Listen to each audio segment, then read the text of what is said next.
Почитувани представници на Сојузот на студентите, Бленди, почитувани представници на медиумите. На моje големо задоволство, навистина ми е драго што заедно со Сојузот на средношколци, со овие млади луѓе, низ диалог најдовме квалитетно компромисно решение со кое се гарантира квалитет на матурскиот испит, со кој се овозможува секој матурант да може да се запише на факултет овде во државата и надвор од неа. Потребно беше прилагодување на концептот на државната матура заради влијанието на пандемијата на образовниот процес и врз основа на заедничката размена на аргументи и следејќи го примерот од останатите европски држави, за нас е прифатливо се што е во нивна полза. Како одговорна влада, инвестираме во младите луѓе и водиме грижа за квалитетно образование и понатамошен напредок.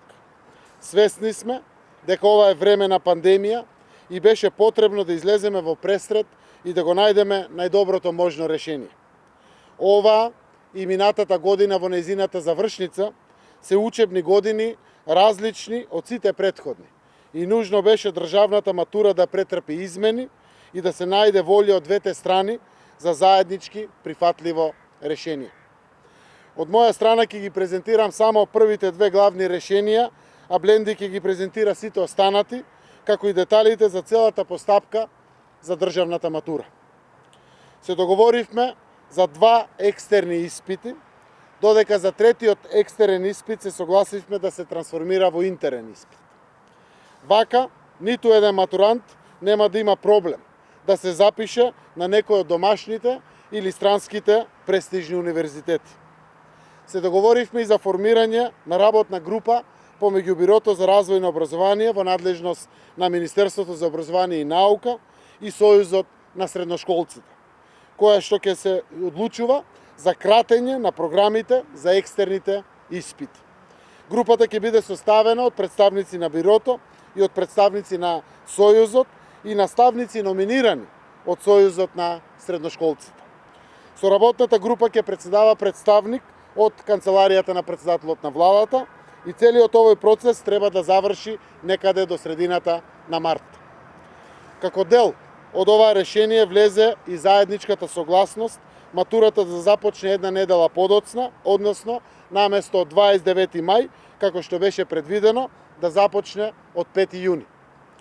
Како што реков, компромисот има уште неколку значајни точки и сите нив ќе ви ги образложи Бленди.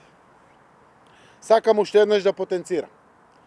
Представниците на Сојузот на средношколците ми ги образложија своите предлози за модифицирање на државната матура со издржани аргументи. Ти има слух и за нашите ставови и сето тоа помогна да стигнеме до прифатливо решение за квалитетна завршница на нивното средно образование, а учениците кои сакат да се запишат во странство ќе ја имаат таа можност со ова решение кое што е изнајдено. Ги охрабрувам да продолжат да бидат гласни сите млади луѓе, да се борат за подобро утре, да ни укажуваат на секое прашање од нивен интерес, за секоја воочена ситуација која налага промени и на овој демократски начин, низ диалог, да ги решаваме работите. Како влада научивме многу и прифативме многу, дури и од вака млади луѓе како што се средношколците, матурантите. Им честитам на сите за овој значаен исчекор. Матурантите и Сојузот на средношколци покажаа храброст и одговорност за постигнување решение во полза на нивните соученици, матурантите. Ви благодарам.